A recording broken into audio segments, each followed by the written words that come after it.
प्यारे बच्चों अस्सलाम वालेकुम। आज हम फ़ानी बदायूनी की गज़ल के सवालात हल करने जा रहे हैं। सवाल नंबर 1 जो है, शायर किसकी नज़र के बदले में अपनी जान जैसी कीमती चीज़ देना चाहता है। मुझे उम्मीद है कि शायद आपने कल की गज़ल जो है आपके नज़रों से गुज़र चुकी होगी, आपने उसको समझ लिया होगा। तो वहाँ पर शायर जो है वो कहते हैं, जान सी शय बिक जाती है एक नज़र के बदले में, आगे मर्जी गाहक की इन दामों तो सस्ती है। तो इस शेर में शायर जो है महबूब की एक नज़र करम, नज़र इनायत के बदले में अपनी जान जैसी कीमती चीज़ देना चाहता है। दूसरा शेर है, दूसरे शेर में दिल की बस्ती को निराली बस्ती क्यों कहा गया है। दिल की बस्ती को, इसका जवाब इस तरह से है, दिल की बस्ती को निराली बस्ती इसलिए कहा गया है क्योंकि अगर दिल की बस्ती एक मर्तबा उजड़ जाए तो फिर कभी आबाद न होगी। क्योंकि वहाँ पर हमने पढ़ लिया है नज़म में, दिल का उजड़ना सहल सही बसना सहल नहीं जालिम, बस्ती बसना खेल नहीं बसते बसते बस्ती है।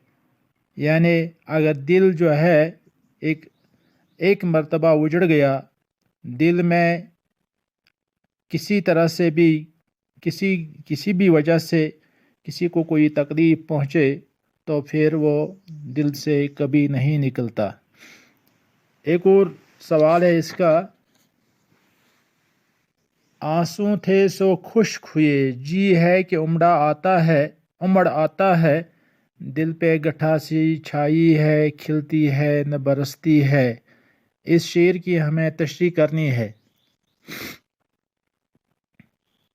तो इस शेर की तशरीह इस तरह से है, हम ऐसे लिखेंगे कि ये शेर फ़ानी बदायूनी की गज़ल से लिया गया है। इसमें फ़ानी बदायूनी फरमाते हैं कि मेरे दिल पर गम की एक गठा छाई हुई है, जो न दिल से हटती है और न खिल कर बरसती है। इस वजह से मेरी आँखों के आंसू खुश्क हो गए हैं और दिल बेचैन होकर अब उछलने और तड़पने लगा है। ये थे चंद सवालात। अब एक और सवाल है, फ़ानी बदायूनी की शायरी के बारे में एक मुख्तसर नोट लिखिए। तो नोट इस तरह से है कि फ़ानी बदायूनी को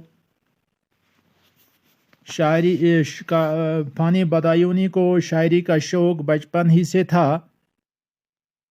पहली गज़ल 1890 ईस्वी में यानी 11 साल की उम्र में कही।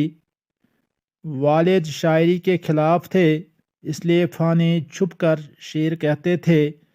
वो किसी उस्ताद से अपने कलाम पर इस्लाह भी न ले सके, उनका ज़्यादातर कलाम तलफ़ हो गया।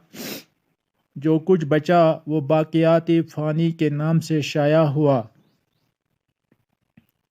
बाद में एक और मजमुआ अरफ़ानियात फ़ानी के नाम से मंज़र आम पर आया। फ़ानी का शुमार उर्दू के मुमताज़ गज़लगो शुरा में होता है। उनकी शायरी में आला दर्जे की फ़नकारी पाई जाती है। फ़ानी के कलाम में यास व हज़न, यास कहते हैं नाउमीदी को, इस कसरत के साथ है कि उनको गालिब के मुकाबले में एक इम्तियाज़ी हैसियत दी जा सकती है। मौत उनके यहाँ एक महबूब की हैसियत रखती है। वो मौत को ही अपनी ज़िंदगी के सारे दुखों का इलाज समझते थे। इस खुसूसियत की बिना पर अक्सर फ़ानी को यासियात का इमाम कहा जाता है। ये था सवाल नंबर 5।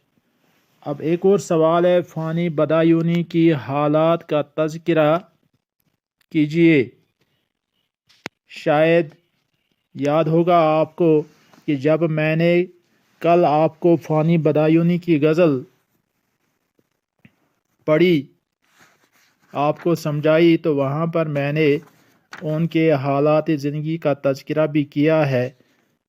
آپ اس کو دیکھ کر، آپ اس کو پڑھ کر سمجھ سکتے ہیں کہ ان کے حالات زندگی کیسے گزری، انہوں نے کہاں پر تعلیم حاصل کی، کہاں ان کا اصلی نام کیا تھا، ان کا تخلص کیا تھا، وہ آپ اس میں دیکھ سکتے ہیں۔